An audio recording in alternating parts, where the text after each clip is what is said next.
Lampas na sa kalendaryo ang edad ko pero hindi pa ako nakararanas na makakita o makaramdam ng multo.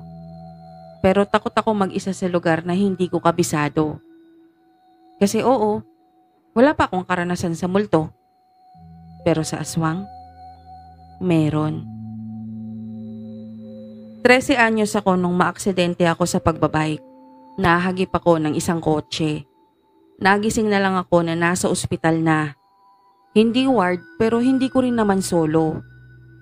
May dalawa pa akong kasama at yung sa isang side ng kwarto, tela lang yung nagsisilbing tabing. Kita ko yung silhouette ng mga taong dumaraan sa parang hallway.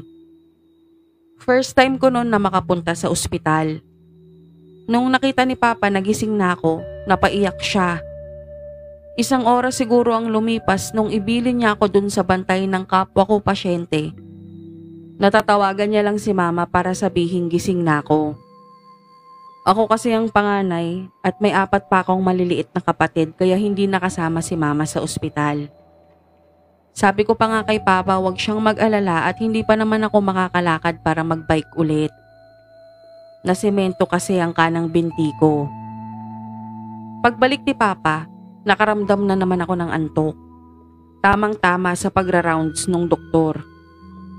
Ayaw kasi akong patulugin ulit ni Papa. Nung sinabi naman ng doktor na okay lang, saka siya nakalma.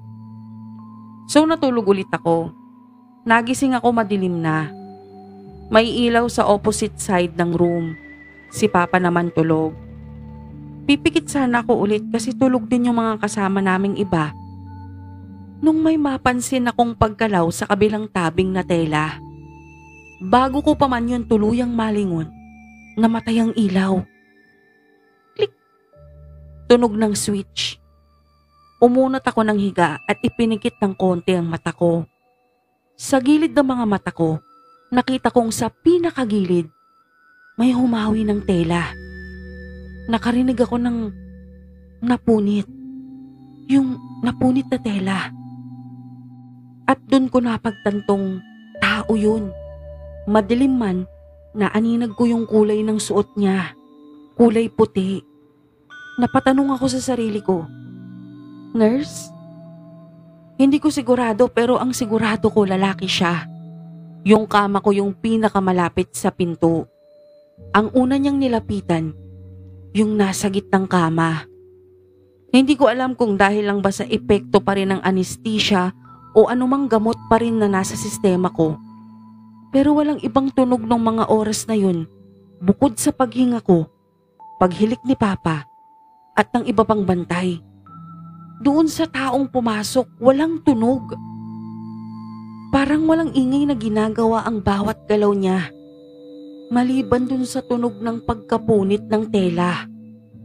Gustuhin ko mang pumikit, hindi ko magawa sa labis na takot ko.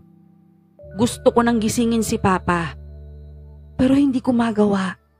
Kasi takot akong baka ma-overpower niya si Papa. Payat lang kasi siya eh. Kitang-kita ko yung pag-ilaw ng mga mata ng nilalang na yun nung malapitan niya na yung nasa gitnang kama. Sa gilid ng mga mata ko lang siya kayang tignan. Kinagat ko ang dila ko para pigilan ang pagsigaw niya. Nung ibuka niya yung bibig niya at kagatin niya yung pasyente na parang mas bata pa sa akin sa galang-galangan. Biglang pumalag yun. Pero ang ginawa lang nung lalaking yun, tinakpan ang bibig niya. Katabi lang nila yung bantay niya pero hindi man lang ito nagising. Pinikit ko na lang ang mata ko nung tumigil sa paggalaw yung kinagat niya.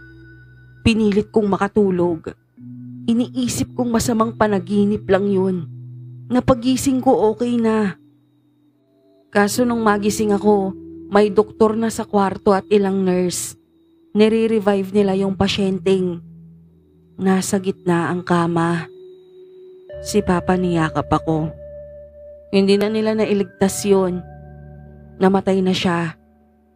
Siguro kanina pa bago ako makatulog. Bago ko pinilit matulog. Nung nailabas na ang katawan niya, may pumasok na utility. Nagtataka yun kung bakit napunit sa gilid yung tabing na tela. Sabi ko nun kay Papa umuwi na kami, ayoko na dun. Kaso hindi pa raw pwede. Matapos ang 3 araw saka ako na-discharge. Hindi na rin bumalik sa kwarto yung lalaking yon. Siguro, sa ibang kwarto naman siya nagpunta para maghanap ng maiinuman.